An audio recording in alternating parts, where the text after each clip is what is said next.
Well, a very pleasant good evening to everybody. Welcome back, my friends, to the show that never ends. I'm John Hendricks here for Second and Saints.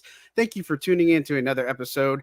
Ross Jackson will be here soon enough, but until then, you get me. So, obviously, we're going to be here talking about Saints minicamp. We had our second day of 3, so tomorrow will be the last one on Thursday, that is, and we'll get to see a little bit more of the Saints and obviously talk about what we've seen. And so far it's been pretty interesting, right? I think first impressions, again, just kind of getting straight into it. I think this offense looks really different. And I mean that in several ways. And I made this comparison to Ross today, saying that when you look at the Saints and the flow of practice, basically when you have everything that's going on, and a lot of times when there's special teams drills, like today they're working on kick returns or they do punt formations and stuff.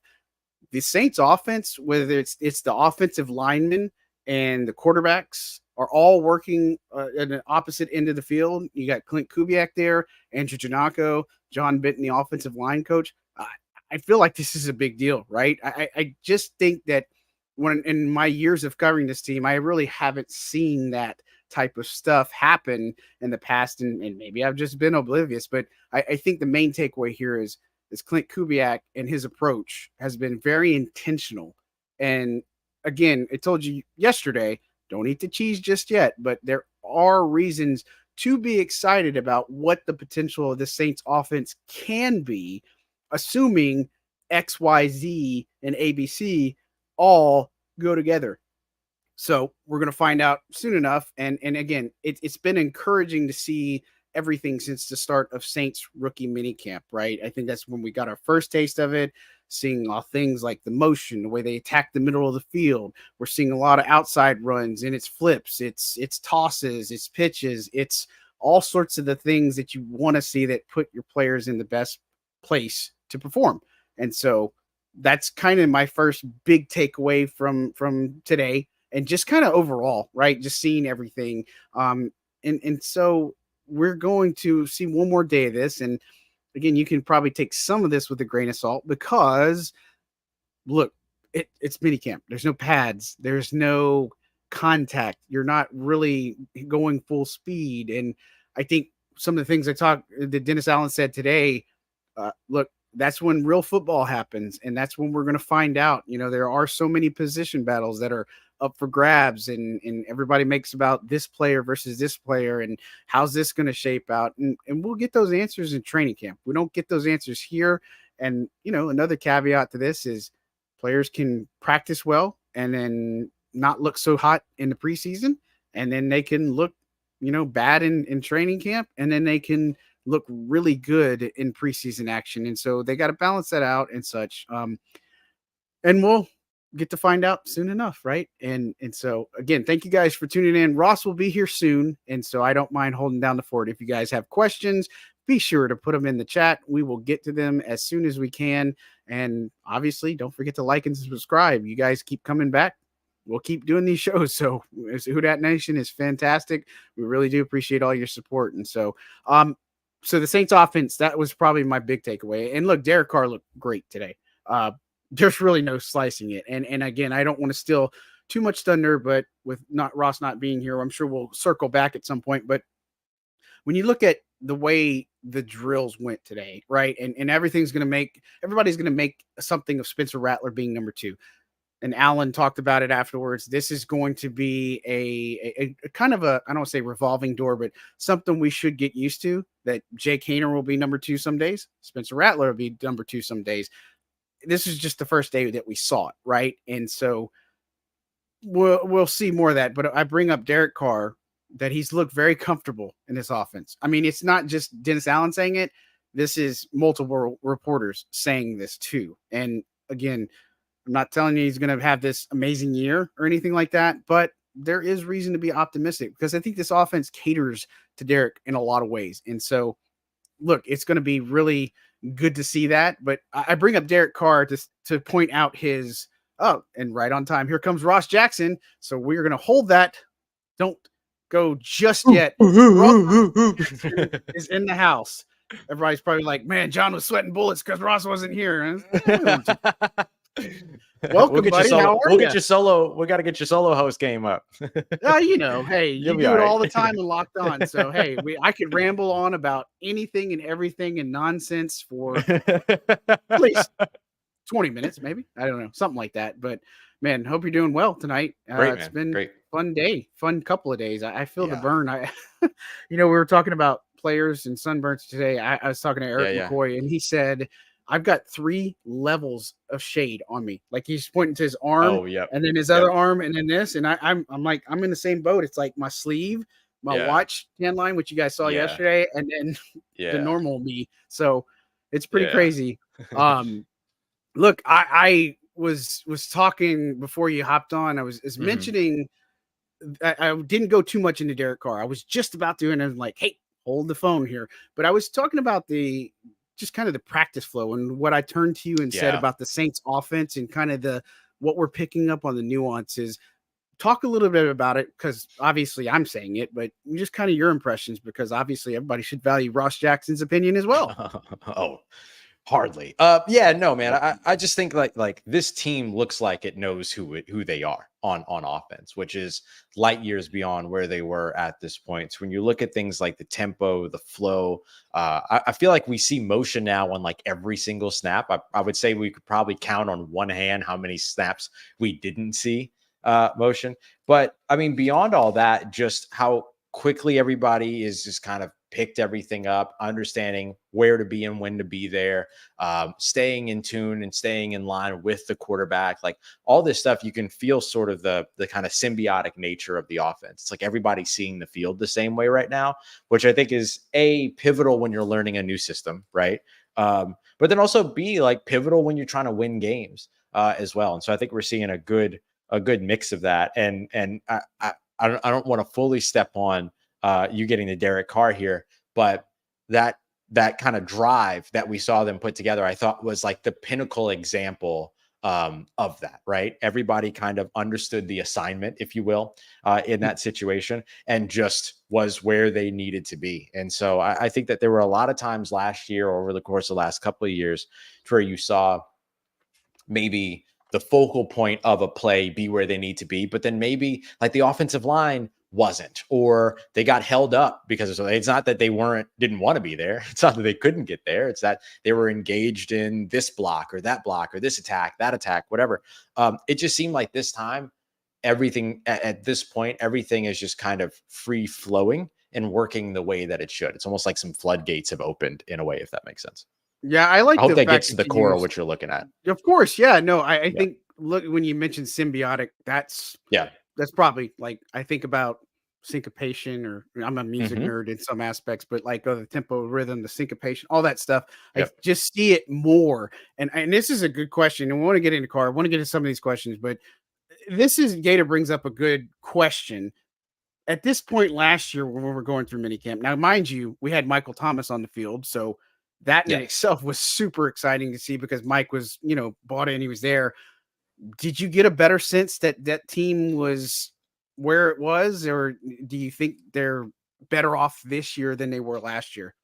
I think they're better off this year. And the reason why is that, like, even though we saw things that looked like they could be successful last season, this year we're seeing things that look like they can be successful that have sort of this tinge of complexity that we haven't seen from this team in a long time when it comes to its offense. So the inclusion of motion, play action, rollouts, attacking the middle of the field, the amount of times that I have MOF written in my notes from today is pretty crazy. Like, I feel like I wrote middle of field down charting practice today more than any individual game last year. We did a film study for the Locked On Saints Insider program around the end of last season, and we were just watching like where kind of the route dissemination was, like where the landmarks and points of attack were, and it was so perimeter heavy.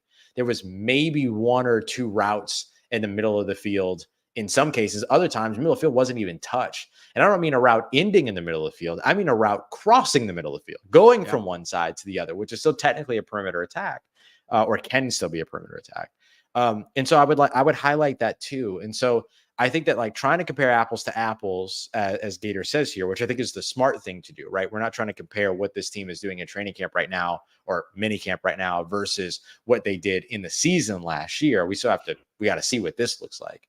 But when it comes to comparing apples to apples, minicamp versus minicamp, I would say that this team looks a lot more efficient, and the offense, the efficacy of the offense looks much higher than what we saw last year. And I actually think the Michael Thomas, the Michael Thomas subtraction this year has kind of forced the offense to spread the ball around a little bit more. You can't just rely on 13 over and over and over again. As much as Spencer Rattler sometimes likes to try to rely on Bub Means over and over and over again. We see that in like some cases. But when it comes to like that first team where you have a lot of different options out there that are all starter players, the ball just gets spread out a lot more. And I think that helps this offense kind of realize what it can be too. Yeah, I mean, I'm with you too. I think compared to last year, which you got to remember, everybody was still hyped up about Derek Carr and his addition. And look, I just don't know that you saw like the chemistry all offhand and such and such, though, that like it was exciting, but at the same time, the rhythm, the tempo, the flow of practice, all the ways that just in a sense everything's together, right? Everything's working in harmony at this point, and you can see it, and you can see it in the locker room. You can see the jubilation on players. You can see how excited they are about this new offense, and how much it's a challenge to the defense. I mean, the general vibe this year versus last year is exponentially different, in my opinion. And so I don't think. Yeah, go ahead. I was gonna say, it was literally like what my first segment of my show is for tomorrow, is that like the offense. Like I think the note that I have written here is the Saints, the New Orleans Saints offense already has its identity, and it's putting them light years beyond where it was at this point last year. Is literally what I wrote down. Yeah, shout out to Buzz Lightyear. So yeah, no, it's good. It's a good problem to have, I think, at this point. And again, and I said this earlier, and I said this yesterday. Don't eat the cheese just yet. Don't fall for it, because I think Saints fans are in a point, and rightfully so. Yeah. You need to see it come together, and you need to see it go to wins, because we can tell you all day long. And I mean, we as the media reporters and all that X player looks good. X player does this, everything looks good.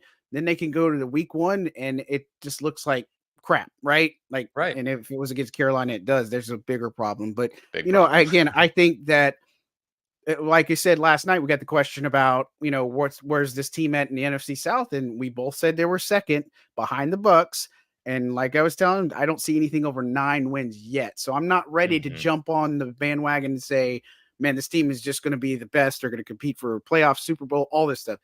Temper your expectations and, expect the unexpected. But at the same time, there's some things there that could develop into something bigger, right? And that's exactly it. I love the way you said that. There are things here that can develop into something bigger. That's one of the big things that I've been mentioning as best as I can, is I'm not trying to, I keep using the phrase, like, I'm not a merchant of hype. That's not my approach. I'm not here to sell you hype. I'm not here to do any of that kind of stuff, but I'm here to tell you that there are building blocks that make sense, that there's building blocks that can be foundational to something that will improve upon what we saw last year. And I think right now those building blocks are big. They're big. They're foundational. You can trust them. What's I don't know. I was trying to make a dad reference about when you look at like something, you're like, oh yeah, it looks sturdy. You know what I mean? Like whatever that is, like sturdy grill, it's like, oh, sturdy.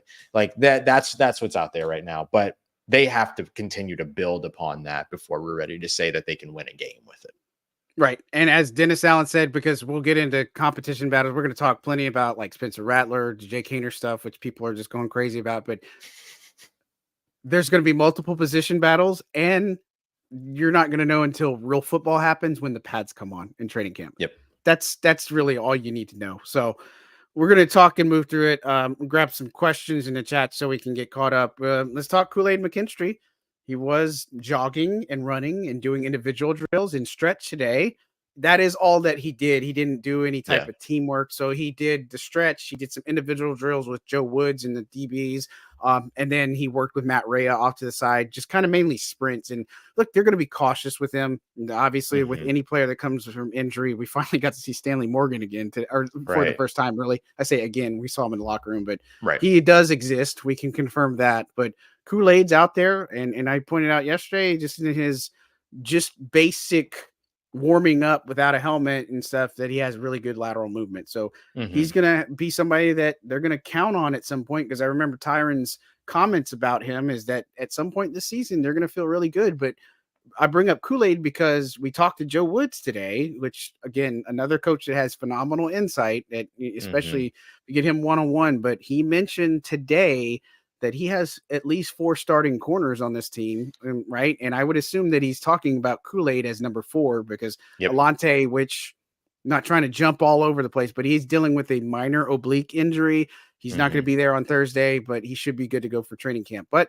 talk Kool-Aid McKinstry, kind of just, obviously we haven't seen him do much of anything, but Joe Wood's comments are pretty interesting.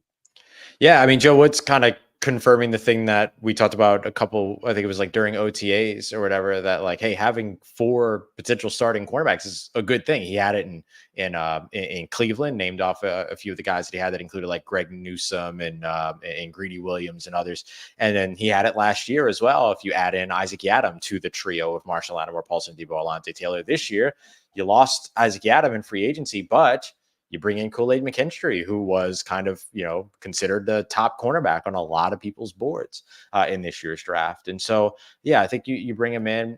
He's got a great attitude, man. Like I love kind of watching him finally in the environment of working, in those individual drills and things like that. And just the way that he communicated, not only with Joe Woods, but also with other players around him. He struck up some conversation with Marshall Lattimore for a little while, kind of getting an idea of like, okay, what am I, not necessarily like, what am I doing here? Because it's not dissimilar from what he would have been doing at Alabama anyway, in terms of these individual drills, but like, what can I be doing better? These types of conversations. And so it's good to see those types of things. He's always been described as a sponge. So it was cool to finally see that in action today. And look, I'm looking forward to seeing him more once it rolls around the training camp. Saints are playing it very cautious with injuries again this year over the course of the offseason, which I think is wise. So I think it'll take a little bit of time before he's really like fully incorporated, even in training camp. I imagine even the first week he'll probably be in the midst of that quote unquote ramp up, as we like to call it, and everything. But I really am excited to see him. And he looks like big, physical, like ready to go. And that's huge when you are either coming from a press man system, but then it's huge when you're coming from a press man system into one of the NFL's heaviest, if not the NFL's heaviest press man system as well. So I think some of that upper body strength will definitely go a long way for being able to kind of do what it is that New Orleans Saints like to do with their cornerbacks. Yeah, and I think one of the things that will stick out to me till the end of time, I guess, or for him especially, is that the approach he has is that he focuses on doing things the right way, and that could not make Joe Woods or Marcus Robertson happier, right? Yep. Unless you got a whole wardrobe full of hoodies and long pants and hats from Marcus Robinson. I think that's the only thing that can make him happier, right? But Kool-Aid, I think that that's the thing is stressing as a technician, and we talked about it yesterday that he could be outside or he could play in the slot, and so he's going to get his chances. Ugo Amadi's obviously getting more looks since Taylor's out, and he played some in the slot last year, especially when Alante got pulled or benched and stuff. And so again, it's one of those moves that don't set the world on fire, but a guy that can come in that you need to make this defense continue to perform at the level it has been. So, yep. All right. So more questions. Gosh, we got tons of them. Since we're talking about secondary, let's talk about Millard Bradford. I mean, he had another pick today, and Benjamin says he seems to have a nose for picks. If you remember, I wrote about it and we talked about it in the undrafted preview. I said that's what he is. He's kind of just he's in the right place, right time, and is able to do it. And we said he's a guy that can benefit from strong coaching. And so I don't know that I'm ready to put him on a 53 mid roster, right? I don't think so. Right. But if he can continue to make those types of plays, given where the Saints are in the safety group, let's run it down. So it's obviously going to be Tyron. It's going to be Right. Jonathan Abram, Jordan Mhm. Howden, Will Harris. I wouldn't overlook JT Gray. JT Gray. Number 6. I don't know who's that. Is that a Millard Bradford, or is that, you know, an undrafted guy, or is it somebody else that maybe, you know, or is that, are you roping Ugo into that conversation? You know, I think that's Like how does Ugo something fit to in there? wonder. Yeah, but Yeah. at the same time, this is stuff he did at TCU, right? And he had Right. a nice job on that one. It would have been a pick 6. I would Yeah, have that given was him a pick clean 6. too. Yeah. I mean, it wasn't just a tip. Yeah. Like the thing about his interception there too was that it showed you good decision making as well in terms of how he attacked the football. He was covering Dallin Holker, who was running an in, which is basically just a 90-degree turn, attacking towards the middle of the field. So you push up and then you turn right, basically, from his perspective. And so you, as the safety that's hovering over the top, and it was funny because it was his first snap of the day. We saw 30 just get out there. literally And we're saw like, him oh, sub in. yep. We were like, oh, hey, Millard Bradford's back out there because they had let Roderic Teamer take a snap ahead. And so And he had a PVO that play before that he was in. right. So. And so it's so like the safety play has been outstanding. And just by the way, that's where Marcus Robertson focuses mostly during practices and stuff like that too. So if you're ever curious about what the division of labor is, usually Joe Woods is working with the corners as what outside of when he's working with the defense, but he works with the corners a lot. And then Marcus Robertson works with the safeties. And so Millard Bradford goes in. And so he now has an opportunity. He has a choice that he has to make because he's playing over the top of this route that's cutting perpendicular underneath now. And so he can either try to beat him to the punch and jump up in front of the route, or he can undercut the route, which is the quickest way from where he is to the ball.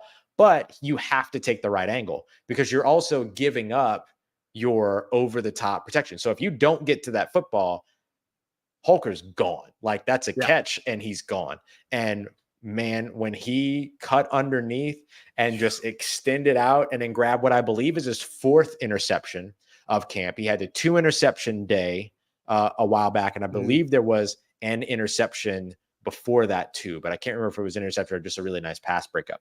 But in any case, he had 4 interceptions during his time at TCU, but 19 passes defended. Which is different than pass breakups, right? So like he's making plays on the football. And so I think that like that was the other thing that was really, really sort of impressive to me. It wasn't just the interception, it was the nature of the interception, the context around the interception that kind of checks out that whole nose for picks part of it. Like really, really good ball skills there. Yeah. And again, he's one that when training camp rolls around, is he going to learn more? Is he going to pick up more? You know, it's interesting. I was looking in the locker room, or obviously not looking, but just noticing in the locker room, and he was talking to Tyron after, you know, when we're about to get out of there. Him and Tyron are having some one-on-one time, and so I think that's valuable. And for somebody like him, is, and man, we see you're making some plays. Let's give you some more coaching and take the coaching. And I think that's the biggest thing that we hear. And not that, again, I don't want to seem like I'm jumping around, but something Dennis Allen said in his presser, guys like Equinemius St. Brown, Cedric Wilson Jr., they've come in here, they put their head down, and they've worked, and they've listened to their coaches and have worked with their coaches. I find this year has been more true with most of these players that that's what they're doing. And so like, not that it hasn't been in the past, but the coaching that some of these players are responding well to coaching is a good thing. Right. And, you know, if you're a wide receiver, I don't know how you don't pay attention to Keith Williams, but oh my goodness, you know, overall, I think it's that's when you talk about earlier about the differences in the vibes. I think that's also a big difference for me, is seeing that these players are taking the coaching and that they're understanding. It's not like, man, this coach told me something, this guy can, you know, screw off or whatever. I don't want to say the other things, but you know what I'm saying is it's just like, you know, we're trying to be PJ at least. So, but at any rate, I mean, that's the vibe I get, right? Yeah. So, yeah, it's a lot of buy-in. I mean, that was one of those things that stood out. Even if you look at, you know, the day that Jamal Williams got super excited because the defense didn't know how to cover, you know, that scheme that that play that they schemed up with 3 different sets of motion in it and all that kind of stuff. And he was, you know, shouting and like teasing the defense and stuff like that. Like, you're just seeing a lot of buy-in, and you're seeing people, like you said, take the coaching, not only take the coaching, but seek out coaching. Like, go and say, hey, what do I need to be doing? What can I be working on right now? All that. Like, I think those are all good qualities that show you that like there's a dedication right now that I think is really important to highlight. Yeah, and since we're talking secondary, we're talking about the safety rotation. Not heard too much other than Abram and Howder. Richard, I'd encourage you to go back to other episodes, and then, of course, shameless plug, go to Saints News Network, si.com/NFL/Saints. Check out all the written observations, everything you need to know. Not that we don't want to tackle this question, but we have kind of talked about it. It's Tyron and Abrams working with the ones, and it's usually Will Harris. We've talked about Jordan Howden. He's not doing team yet because he's dealing with injury. And so that's going to come along. I would just say be a little patient. I wouldn't worry too much about it at this point. Very interesting question coming up here, based off of some comments that were made by himself. But 504 Co asked about Jimmy Graham. Might want to come back. The Saints have a roster spot for him. And thank you that you love the content. We're appreciative of that for sure. So really do appreciate anybody that takes the time to say that they appreciate us, man. Like, thank you. Really. Yeah. But Jimmy Graham kind of leaving it in the Saints ball court or Saints court. And we kind of said, man, he's busy rowing, but let's say in the next month he finishes up. I did make that joke today, didn't I? Wow, they got to get Jimmy back out here. That's so funny. Yeah, well, they got the is it Sal Cananella? I was transposing. Yeah. Sal Cananella, and that he was going to work out for the team tomorrow. That was reported by New Orleans Football's Nick Underhill. Shout out to them. They do fantastic work as well. Check them out for sure. But, Jimmy Graham, I mean, if he's not busy, you got an offensive coordinator that knows how to use him. Jawan's injured, but you said obviously the other day that's not something serious. But is there room for Jimmy Graham? Yeah, as far as you've been told. But with the way Taysom is doing his thing, would you feel good about Holker, Foster Moreau, Juwan Johnson, and bringing in Jimmy Graham back? Yeah, are you going to keep 4 tight ends plus Taysom Hill? Like, I mean, I guess in this offense, probably like you could make that argument, right? Because you're expecting to see a lot of 2 tight end sets and things like that. Like, look, I'm pro Jimmy. I'm pro. Let me rephrase that. I'm pro Himmy. And getting him back on this team or whatever it might be. But I'm also curious if it is if this is the time where he actually does sign like the 1-day deal to get the retirement. He wants to retire a Saint. I know that's very important to him and everything. And so we'll see. But I mean, look, I think he's going to be in good shape. That's for sure. With all the rowing stuff he's been doing. So it could be cool. I mean, it could be cool. And obviously he was such a huge factor for them in the red zone last year by catching touchdowns on like a quarter or 3/4 of his targets or whatever, or receptions. He was outstanding. And so, yeah, I think that could be a route that they could go. But I'm just curious about, if you get Sal Canella, if you get Sal Canella in, and he performed as well, I think you're probably looking at a guy that might end up on your practice squad in that case. So yeah, I think there would be room for him. And if you're worried about carrying 4 tight ends plus Taysom Hill, remember how much this team wants to use those 2 tight end sets. You can always have one inactive on game day too. So as the Saints proved a lot last year when they had Jimmy Graham inactive for like far too much of the season. Yeah, and the only thing I would say, if Jimmy does want to come back, that's one thing. But if he runs the risk of getting hurt and then he can't row for what he's actually trying to do, that's true too. Tough. I just a counterpoint, and look, I'll say that just not Jimmy Graham related, but Foster Moreau. We pointed this out. He looks like he's bulked up a lot. He has bulked up a lot. He looked really good out there. He's targeted 7 times, caught 6 passes. And I'm not saying Foster Moreau is Jimmy Graham, but I'm just saying, like, I feel like the tight ends are coming along a lot better under Clancy Barone, and if they get Jimmy back, that's even an added bonus. But we don't know. I wouldn't expect anything to happen until closer to training camp. Yeah, I would agree with that. And even if I'm Jimmy, like, I'm trying to show up at the end of training camp. Like, I'll meet y'all back here. Yeah, he'll be in shape. I promise. I'll meet y'all before the Tennessee Titans final preseason game back in New Orleans. I'll catch you then. Like I'm in Dominican suing. Like, I'm waiting. You know what I mean? And so, like, I'd be all about that. I want to highlight something that you just mentioned too that I think is really important too, John. You mentioned that, like, look, Foster Moreau, looked really good. I don't think we got to see the real value of Foster Moreau last year. I also don't think we got to see the real value of Juwan Johnson last year. Those guys were having to chip. They were having to stay in to help block. They were having to do all of this other dirty work. And they weren't even able to be the pass catching tight ends. They do have the ability to be.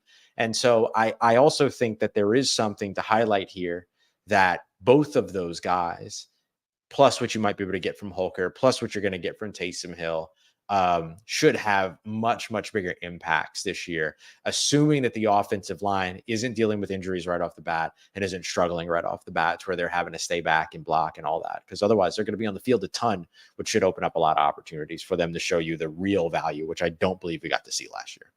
Yeah, like attacking the middle of the field. You can do some seam routes with tight ends. I mean, gosh, this could come together. Like, I'm going to beat a dead horse here, but it's smart football 101 that I think Klint Kubiak can bring to the table. So it remains to be seen, as always, but I feel good about it. But be on Jimmy watch, and look, I'll segue into this because it came up, and since it's kind of fresh, we've kind of touched on that. But do you think the Saints are going to add anybody prior to training camp? I would expect them to sign maybe one guy from the tryout list, but we've talked about Justin Simmons based on Joe Wood's comments and stuff. I don't know if Simmons would be in play. And we've kind of talked about Simmons that maybe he would have a better opportunity elsewhere, just potentially, although the ties are there.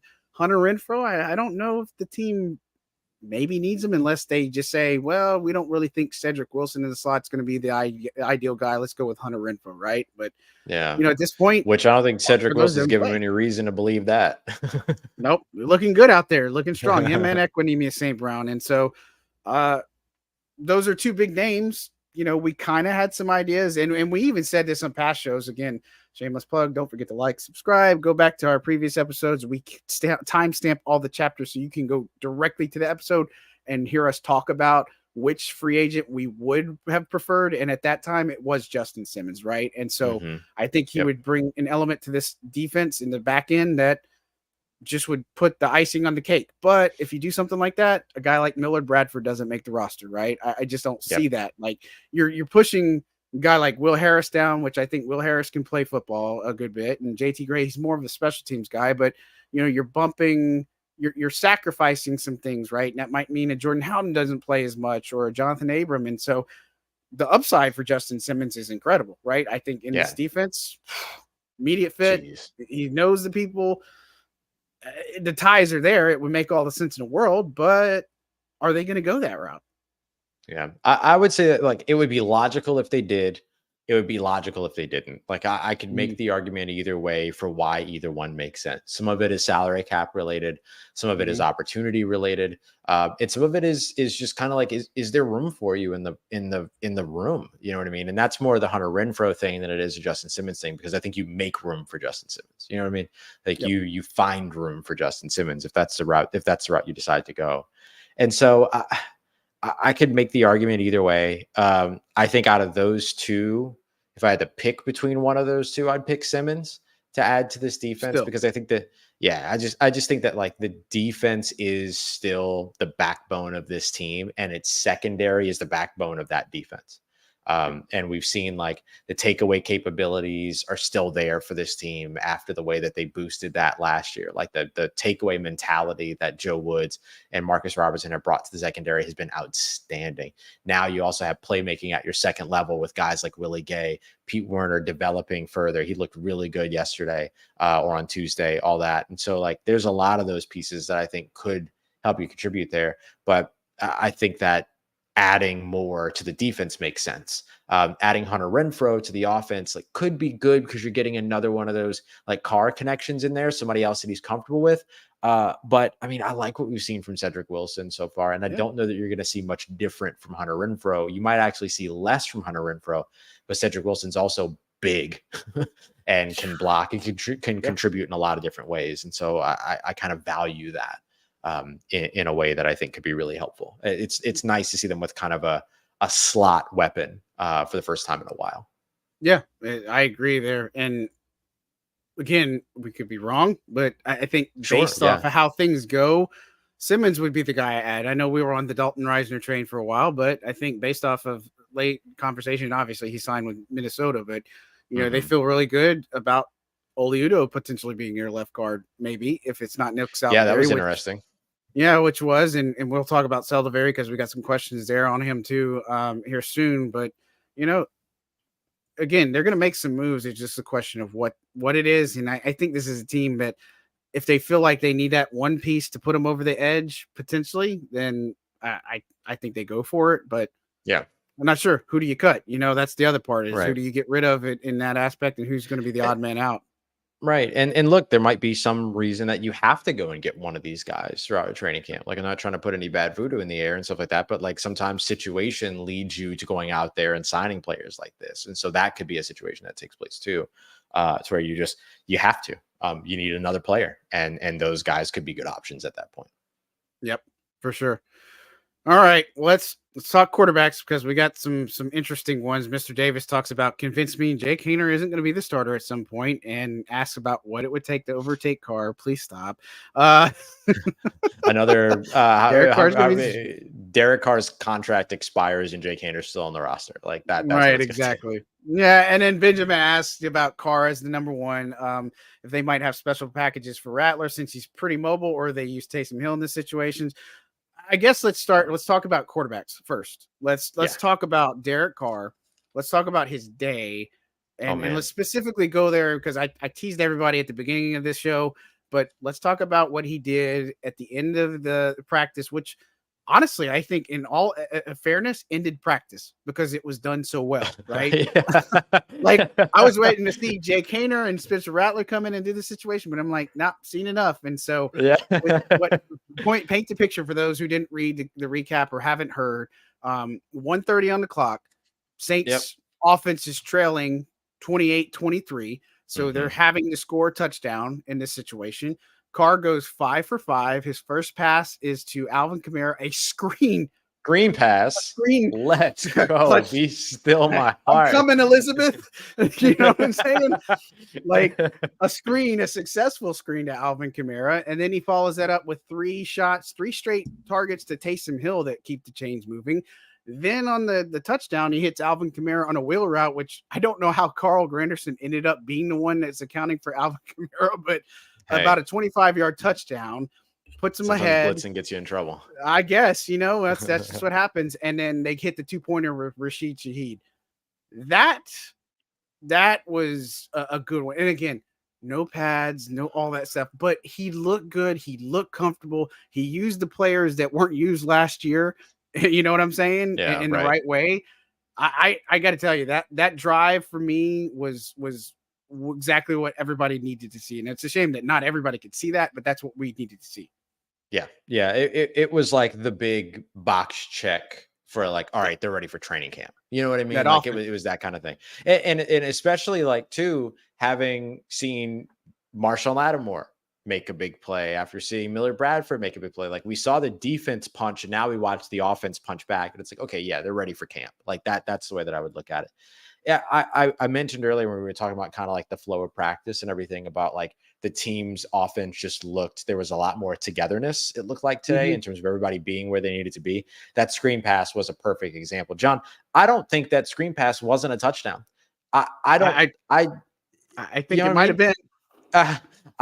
I think that might have been a touchdown, and they said, no, we have to do the drill, you guys. Right. And then brought them back to basically say, okay, let's say he's down here and to continue to move forward. He had a lot of white jerseys, offensive players ahead of him, and not a lot of defensive players in his way. It was so good. And so unless there was like a hold or a trip or something like that, I think that's worth pointing out. I mean, I think that's worth pointing out. And then 3 straight passes to Taysom Hill, including a catch that Ugo Amadi almost got to. That would have been a just detrimental pick six. But Derek Carr put it on a rope. Taysom Hill catches it. Ugo misses on the aggressive take, which he should have taken. And then Taysom Hill turns around and picks up some big yards after catch, runs out of bounds, all that. And then the wheel route. I mean, it was just like, oh, we haven't seen this in a while. Like we were trying to think about the last time that we saw a wheel route for Alvin Kamara. for a touchdown. It was like that Lions game, right? Like, Yeah, is that where we landed on? Jeff Nowak Yeah. in WWL, he was telling us, he's like, yeah, I don't think it's Finn. It's like, he's probably right. And I mean, Yeah. I don't understand why you would have got away from doing that, because it is a mismatch. And using, your best offensive weapons and putting him in the position to succeed. Again, we've talked about it for days, weeks, and stuff. I think that can work in the regular season. And Alvin is the type of player who's still got a ton left in the tank. Just put him in this position to succeed. And you see that. You don't have to run him on every play. You don't have to do every play that involves Alvin. But when you use him and you can maximize his output, and good things will happen. Yeah. Simple as that. I have Alvin Kamara in 2023 from my charting having English? yeah, I know that was tough. Having run 2 wheel routes last year. He had a lot of out routes, but he didn't have any of those other ones that caromed upfield. He only did that twice last year. And then he had a couple of other ones that were like tight to the left side of the line. So I might say 2, 3, 4, 5, 6. I might say like 6 or 7 of them. Everything else went to a sideline. And so just to see that in practice, in his second day back at practice, by the way, like, again, it just shows you what it is that this team is, has an intense focus on trying to implement. Yeah. And I mean, you think about the wheel route concept, you're drawing presumably a linebacker, might be a defensive back that's on Alvin, and you got the safety that could come over the top. And hey, for a team that attacks the middle of the field would open up if the wheel route's not there. I mean, there's just so many advantages to doing this that could work. Yep. I just, or they take away the middle of the field, and then therefore the wheel route is open. Yep. You know what I mean? Like, you're trying to, like, the thing that you're trying to do as an offense is you're trying to create a conflict defender, one conflict defender. You want one defender to have to make a decision, and based on that decision, you make the other decision. So either you're running 2 routes that are going either, one underneath and one atop that player. And so if that player gets more depth, you go to the guy underneath. If that player crashes down, you go to the guy over the top.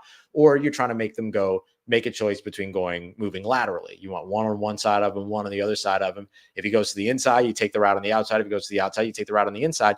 But this is the chess match. This is what you're trying to do. You're trying to create those conflict defenders. And I think the Saints oftentimes last year were either running routes into the same area to a place where one player could take away 2 routes, or you had players literally, like, there were a couple of times where players literally made contact with one another as they were running their route concepts and things like that. And so you don't get the chance to be able to take advantage of that. And so now we're starting to see a little bit more of a cleaner approach of that. For sure. And I hope to see it more. So yep, that's all I can say. Now let's transition to the other quarterbacks, and I want to answer this question too, but at the same time, it's relevant because we're going to be talking about Spencer Rattler. We're going to be talking about Jake Haener, and Taysom Hill will be roped into that. Obviously, people are eating it up that Spencer Rattler is number 2 today. And Dennis Allen said after practice, this is going to be the design. So everybody should get used to it, that they're going to probably do this flip-flop. You know what I'm saying?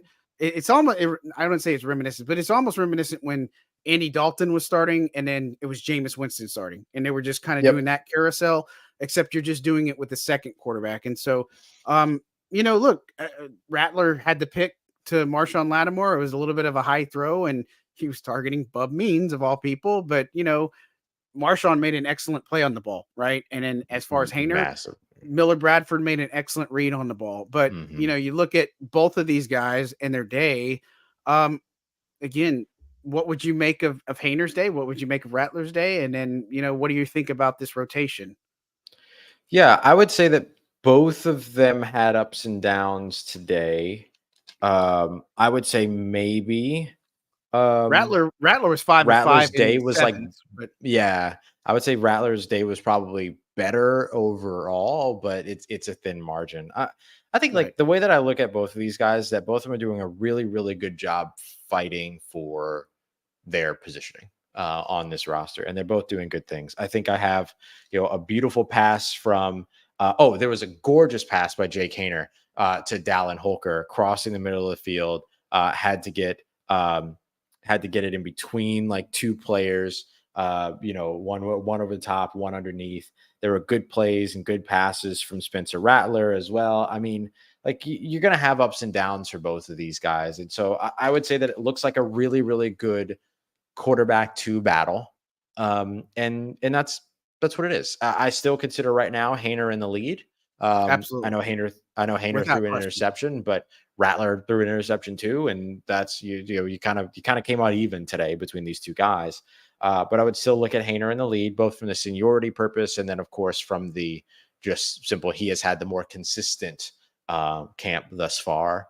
But I thought both of them had like a day-to-day to where it was like, okay, there you go. And look, Rattler talked about it too. Rattler said, look, if I'm going to get intercepted by anybody, I'm glad it was Marshawn freaking Lattimore. You know what I mean? And he didn't say it that way. That's the way I said it. But he's talking about like this guy being an elite corner. Like if I'm going to get got by anybody, glad it was him, And so like, there's all those pieces too. So like, as always, when it comes to quarterback conversation, there's a lot of nuance. There's a lot of context. A player can go, 6 of 7 and look worse than the player that went 5 of 7 or 4 of 7. You know what I mean?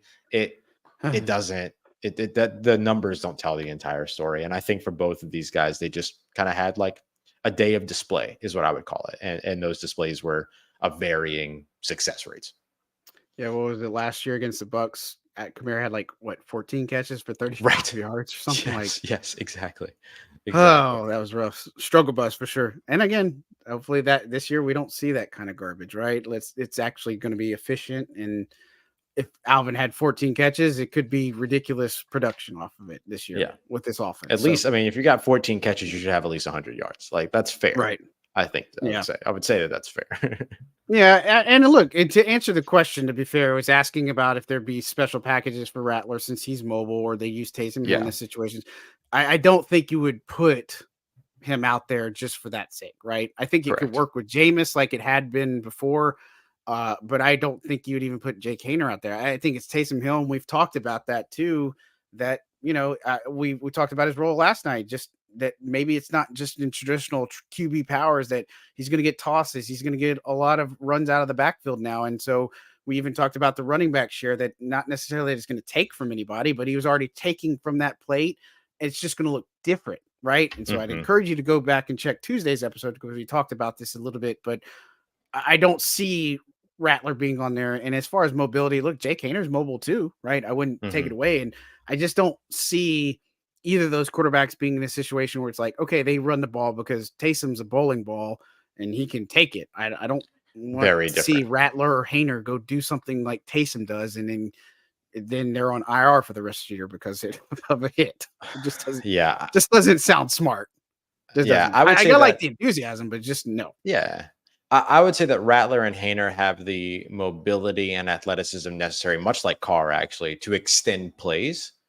But I wouldn't sign any of those three players up to run QB power in place of Taysom. You know what I mean? Like that's a different type of mobility. It's a different type of run scheme than what you're looking for. And look, I know Derek Carr in the past has run the zone reads. They did a zone read last year with him. That was my favorite answer I've ever gotten in a press conference was when I asked Derek Carr about the zone read that he ran late in the season. And he looked at me and he went, "Oh, you saw that?" I was like, "Yeah, buddy, I did." I love that. It's such a wholesome response. Like, "Oh man, you saw that?" But yeah, like I think that like there's a big difference between asking somebody to run up the middle between, a guard and a center or a guard to tackle and extend the play as a scrambling quarterback. Like those are two very different things. Right. For sure. I mean, but again, I like the enthusiasm behind the question. I just don't. I don't think that's smart. That's not what I would do. And again, hopefully it's not. And I pointed this out too, and I've said that this offense is designed for Carr to take less hits and to get the ball out quicker. And we're seeing a lot of him getting the ball out quicker and stuff. He shouldn't be taking the hits.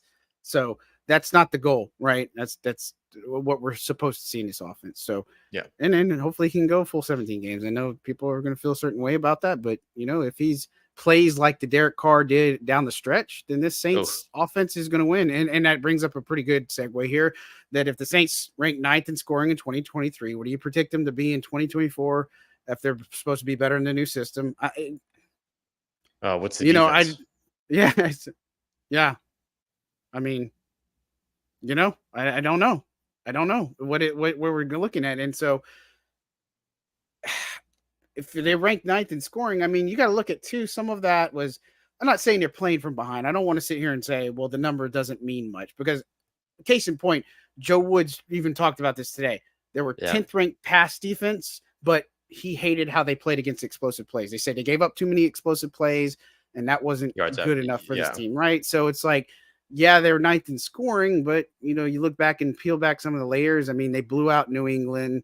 They put a rout on Atlanta. I'm trying to remember some of the other games that were kind of one-sided. There weren't too many, but they did put some points up on the board. But I think with this new system, we said it last night just about the Taysom usage. I think it's more consistent. Like, you're not going to see them be so porous in third down early on. At least I hope not. Or so porous in the red zone early on. And I'm not going to tell you they're going to score 30 points a game, but I would expect them to be able to complement the defense. That's all I really want to see, is that the defense and the offense on the same page, and they're complementing each other, and that leads to points. And I don't care if they win every game 10-0 or 10-7, like, as long as they do their job and it leads to wins. That's exactly it. If the defense is performing as a let's say a top 10 overall defense, not just top 10 passing defense, but overall top 10 defense, then your scoring doesn't have to be, and your scoring doesn't have to be number one. Your scoring doesn't have to be all those other things. And then if your scoring is ninth overall, then you're probably have a better record this year if you have a top 10 overall defense, which includes like an improved run defense and stuff like that. But look, if you're scoring, and we've seen this personally, your scoring can be number one in the league, and if your defense is 32 in the league, you're not getting anywhere. You know what I mean? Hi, 2012 Saints. That was kind of right.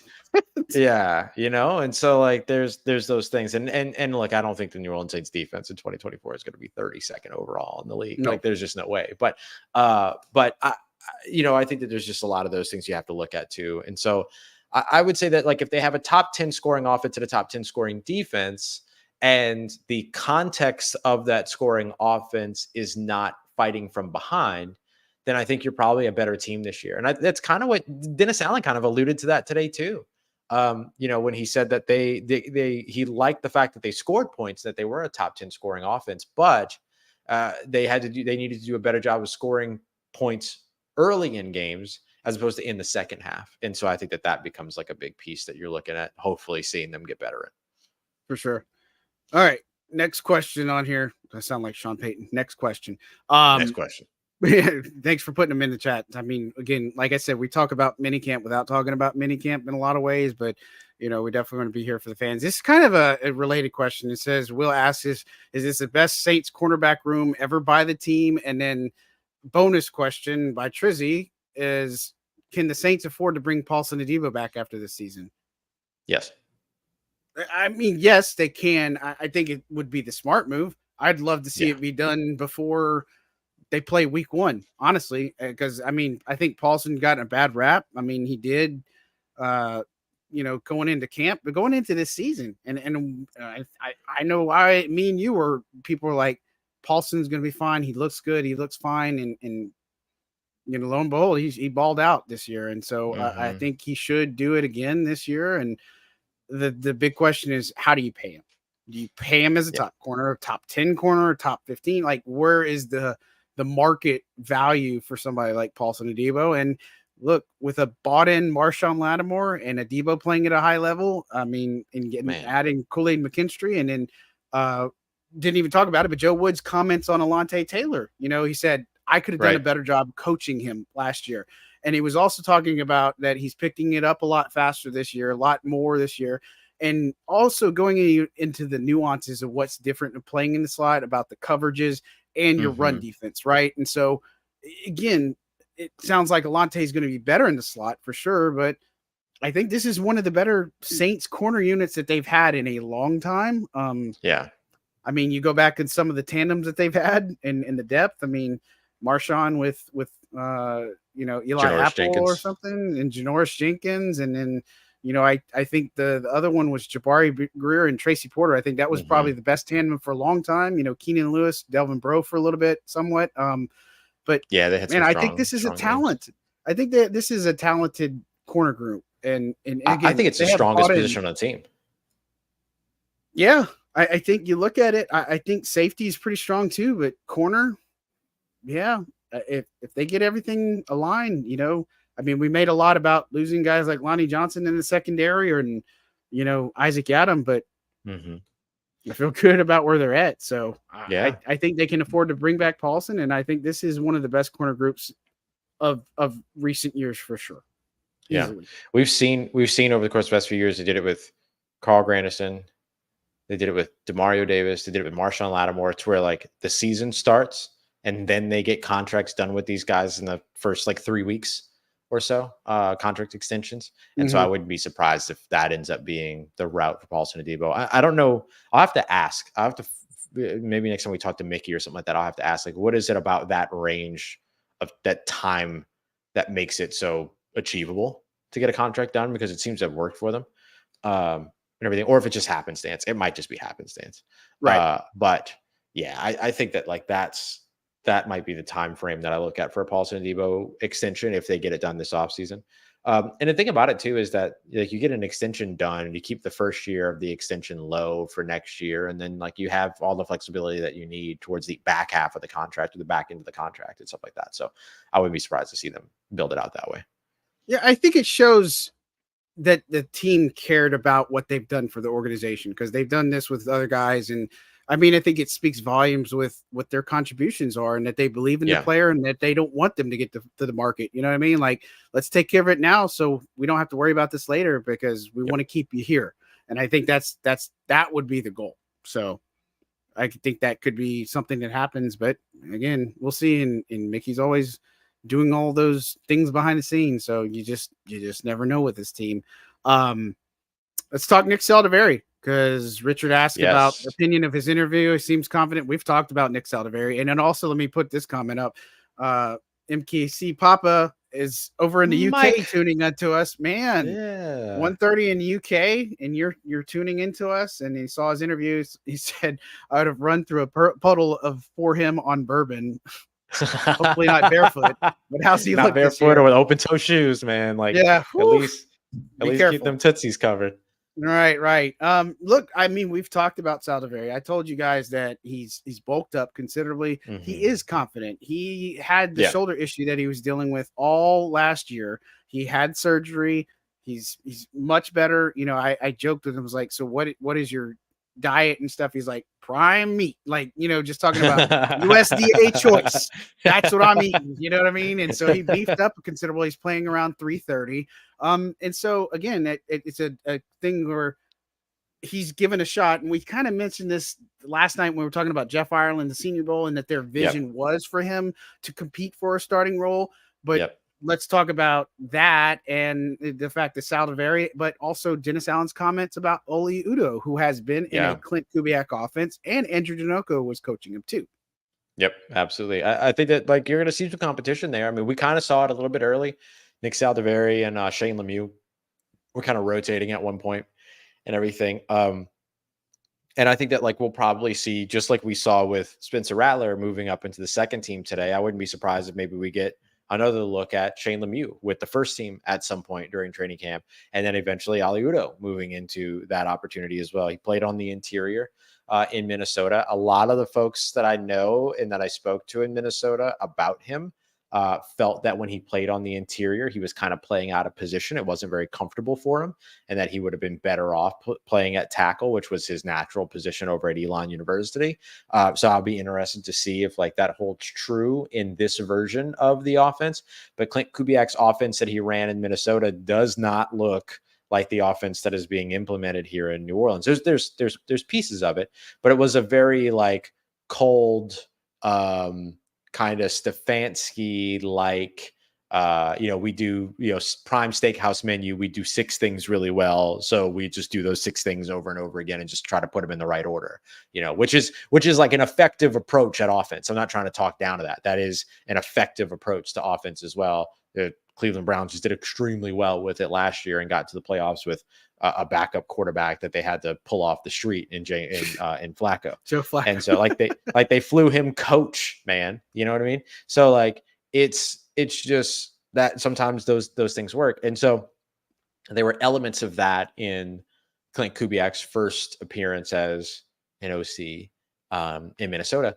And so things here are a little bit different. So I'd be interested to see if maybe Aliudo fits a little bit more into what this version of what the Saints wide zone offense will be, or this version of the Kubiak wide zone offense.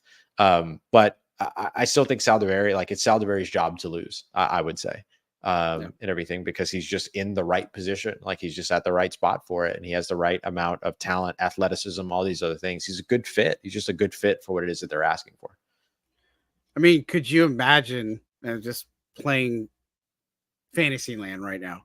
Could you imagine if their starting offensive line that is there now is the starting offensive line just in terms of youth? Fuanga at left tackle, Penning at right tackle, Saldiveri at left guard. Like, this is what makes the Lions so good. They had invested in their offensive line. They're young. They're killer at what they do. If the Saints could get a version of that, because you already know what you got with Eric and you got Cesar Ruiz, but I'm just saying, Fantasyland, if that happens, I don't think there's anything to be upset about that. So for real. And it gives you a couple different things too. First of all, it gives you continuity from Multiplicious from May all the way into September, right? Because this has basically been the offensive line that they've been working with since OTAs. And then you get the youth factor of it. You get the athleticism of it all. And then you get a guy like Aliudo going out as like your sixth offensive lineman, possibly like as your jumbo guy, like with all that athleticism that he's got and all that strength that he's got. Oh yeah. Yeah. And I still don't know. I'm not sure. And I'm not saying this is going to happen. I don't know when training camp gets here, if we're going to start seeing the Fuanga go back to right tackle and Trevor Penning left tackle. Totally. That's the other thing to think about it. Because they're trying things out right now. They may try and flip the script. So I don't know. Rookie could be protecting Derek Carr's blind side, or it could be Trevor Penning protecting his blind side. Yep. So, I mean, it just depends, and we're going to find out. More questions. And again, we've been going for a while, so it's crazy how fast they're going. So, man, yeah, it just flies, man. I don't. I don't know how to put it any clearer than that, you know, talking about this, it just flies by. And so we love talking about this stuff and such. Let's talk about Charlie Smyth real quick. You know, after practice, he was working some, you know, he finished 5 of 6. His first kick wasn't good. It was like a wobbler to the left and such, but he rebounded. He made the next 5. After practice, he was doing some work. Interesting. Dennis Allen mentioned about his leg being stronger, which is true. Says he's probably got a range from about 70. So it tracks with what Nick said. I thought it was around 68. 66 is there. He said he tried one from 70. It was just a little bit wide after practice, he was telling us. So he's got the leg. If he can work on the accuracy, that is interesting. But, you know, I think one of the things we've pointed out about Charlie Smyth is he's also a roster exemption, right? So that's why they're carrying 91 players at the moment. And so he is obviously here to compete. He's got the stronger leg than Groupie. You know, he had a decent day other than the first miss, and he's been working on the kickoff returns, which we didn't even talk about that, but that's been interesting. Guy on the right makes the call. Just so you know, the guy that's on the right side makes the call for the ball. We heard that pretty loud and proud from Darren Rizzi. Call. Yeah. And we also heard some colorful versions of it. Yes. Yeah. We're giving you the G-rated version, the edited made for TV version, you know what I'm saying? So, but Charlie Smyth, you know, he's got the leg, and I guess my thing is if he puts it together, you know what I mean? And as it grows from it, could he be this team starter? Or do you think that, well, I think Groupie's probably your proven guy that, you know, you feel good about him kicking for you this year? Yeah, tie goes to the runner, right? So until there's a major separation, I think Groupie's the guy, you know, as your incumbent, and everything like that. But, you know, we'll see. I think that really, like, the kicking competition hasn't really started yet. Like they've done enough to prove that it's worth the additional roster spot, all the other stuff. I mean, it doesn't cost, it's not like it costs the team anything, but like it's all good. Okay, cool. Carry it in a training camp, and then we'll really see it in training camp. I think it's too early to really like dive into it at the moment. But Sure. I mean, I think the thing about Charlie Smyth that is so impressive is that the leg strength. The leg strength Velocity. is just remarkable. Yeah, velocity. Absolutely. It's remarkable. Dude can boom it. So I'm looking forward to seeing him in training camp. For sure. All right, let's see. We might just go rapid fire. Anything stood out about Roderic Teamer that maybe, I mean, again, he's obviously Tulane guy. He's here on a tryout basis. We talked about the safety group, but he's got special teams experience, and obviously he's somebody that could be worth a look after it's all said and done. Any impressions or anything? I mean, I got him as a pass breakup today. Before that, obviously, before some of the things happened. So I don't know. I don't know. There's probably more information needed on that, but he's somebody that we said last night that they're going to keep tabs on some of these players too. So yep. Yeah, that's the thing is like a lot of this isn't about right now. A lot of this is about later and stuff like that. So like I wouldn't look at him as a guy that's probably going to steal a roster spot. But I would look at him as a guy that like could get a phone call later as of right now. Like that's where I would start out the like peak of expectation. And then if he starts the ball out at any point, we'll tell you that. But for now, like that's what I would look at in terms of like the peak of the expectation at this point. Anything above that's just unfair, Yep. That's fair. Sean asked about Olave putting on weight as in bulked up. Yeah. Yeah. I mean, he said he put on like 9 more pounds or something like that. But he put on weight last year too. Yeah. Like he put on pound muscle too last year. So yeah, he got up to like 192 last year. So that would put him around 201 this year. And really like for your top wide receiver, like you'd love for that guy to be hanging around 200 pounds, just on either side of it and stuff like that. So yeah, I would say that's absolutely there.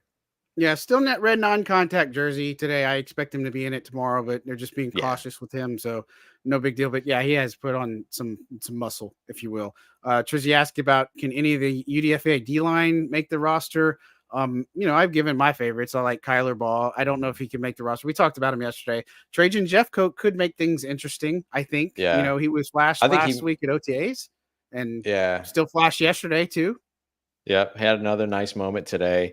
I just think that like he like making the roster is going to be tough because you've already got Carl Granderson and Cam Jordan and now Chase Young and you've got Isaiah Foskey and you've got Peyton Turner. Like there's just a lot of those guys. Then eventually you might have Tana passing you back. There's just a lot of players in the way. But I think Jeffcoat is making his case as a practice squad guy for sure.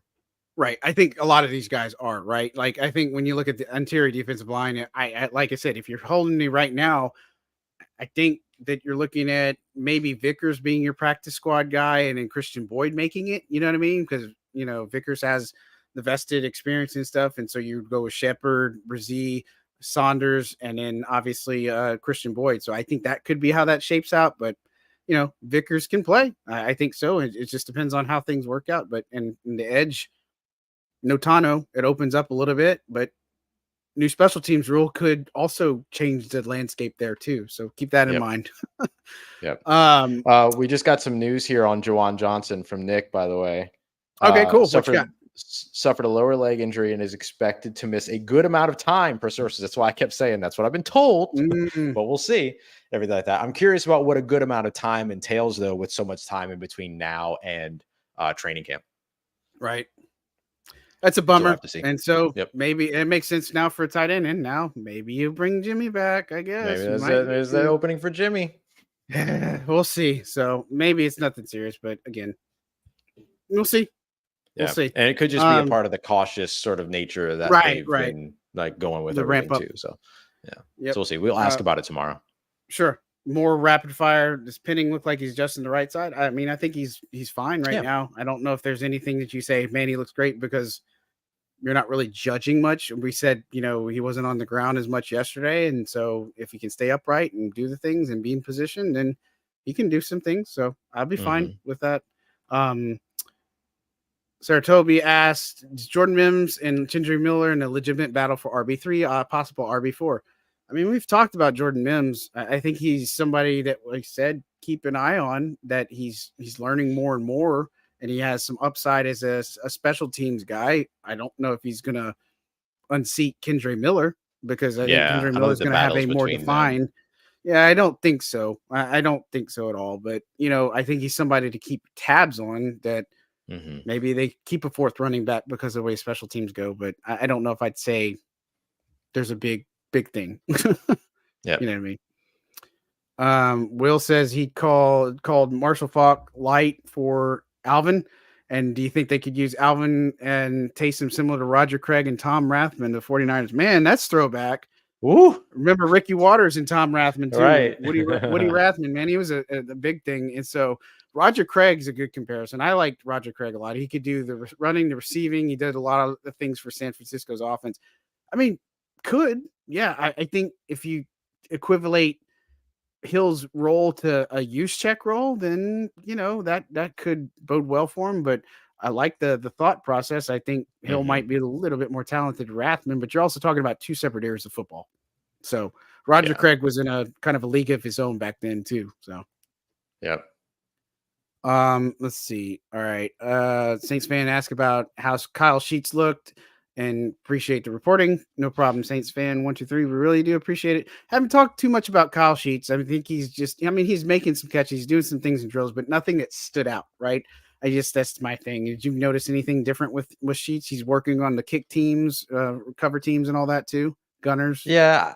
Yeah, I think he's had like some moments here and there, particularly when it comes to special teams and things like that. He had a really nice grab on the sideline yesterday too, as like as a receiver and everything. So I would put him in that category of guys that I feel like would be currently, competing to land, either a practice squad spot or sneak onto the roster or whatever it might be. But again, another position where there's just so much up ahead that like it's a steep climb. It's a really, really steep climb. And so my expectation around him right now, if I had to like project where he lands at this point, it would be a practice squad guy. But certainly we'll see where things go. For sure. Let's see as we wind down here. Kenneth asks, what's the reason for 7-on-7? Love this question. This is a good one. So for 7-on-7, you got a quarterback, a center, if you will, and you got your 5 skill position players, and then you got 7 of the best. So best 7 on defense on the offense. So yeah, since you love the question, you take it. What do you think the reason 7-7 and what is you like about it? Yeah, the reason why I like this, or the reason why I like this, is because it kind of gives you a little bit of like the logic strategy behind installing an offense. So what it really is, what you're really doing is like there's a procedure or a rhythm that you utilize in teaching called scaffolding. And if you think about like what a scaffolding is, it's a platform that's built, and then above that is another platform that gets built on top of a platform, and then you build another platform on top of that platform, so on and so forth. And so it's modular, and you're just building up, right? So scaffolding is the idea. And so the idea when it comes to installing an offense is that different quarterback coaches, different OCs will look at it a different way. Like they'll do it all differently and all of this stuff. But like, just to take it from the quarterback perspective, you'll have the quarterback start by making the play calls. Then you'll have the quarterback go to making the play calls and doing the drop back that's associated with that play call. Cause it might be a 3-step drop, might be a 5-step drop, might be a 7-step drop, might be a quick pass, whatever it might be. So then you're going to run that. Sometimes it might be under center. Sometimes it might be under shotgun, all these other things. Then you build from that to one of the things that Andrew Janocko added this year that was really interesting is that they set training staff members at the landmarks for where you would want to locate a pass on a route, right? Like what the right timing is and where that player would be in terms of where you want to target them. So then they're back there. They get told what the coverage is with no real defenders out there, but they get told what the coverage is and they have to make the right decision in terms of throwing the pass. Then they go from that to actually throwing what's called routes on air, to where you're throwing to a receiver that's running a route with no coverage. And then you build up from that eventually to 7-on-7s, which is, as John described, to where you have those 7 players on offense, quarterback, center, running back, your skill position players.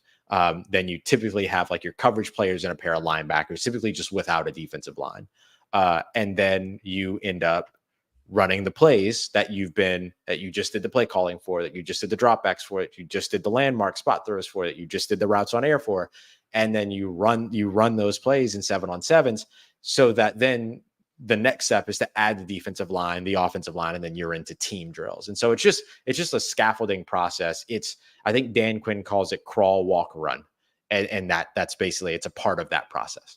And that's one of the reasons why I like that question so much, is because like there is an actual reason for why you do those 7-on-7s. It's not like somebody just went, it would be great, let's just do it with the receivers, and stuff like that. And so you do it with, as you build up to the point where you get into team drills and everything. The tricky part about 7-on-7s is that typically you're only throwing the football. So you're only working on passing plays in those situations. Obviously that's the case with routes on air, landmark throwing, all those other things too. So it all makes sense, but then you have to also implement the run game into.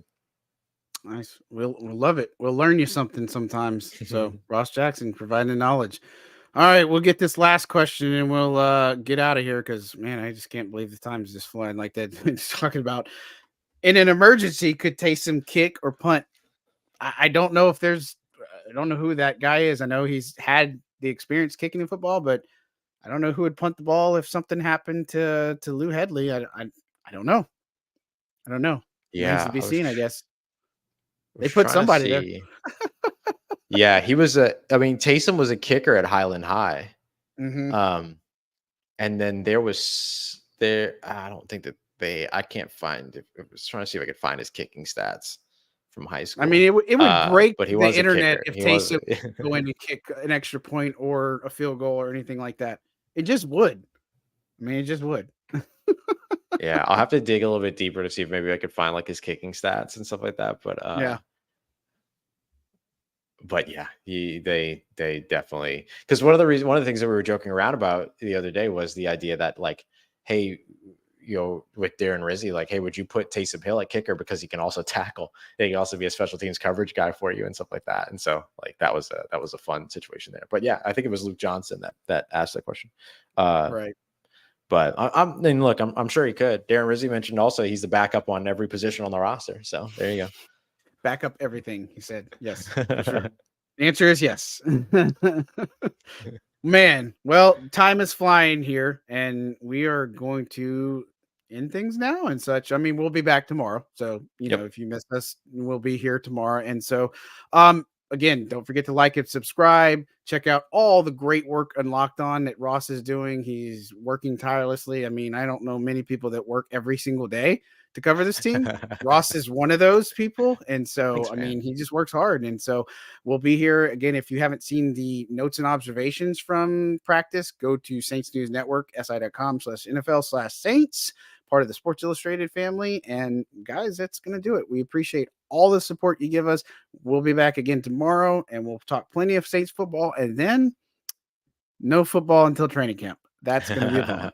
It's going to be nice because we'll get away and have some breaks. We'll, you got a vacation, I got a vacation, and then we'll be aligned and in it for the long haul. So it'll be the fun time for sure. Yeah. That's going to do it for us tonight, guys. On behalf of Ross Jackson, I am John Hendricks signing out for another episode of Second Saints. Y'all stay good people. Thanks, guys. Appreciate you.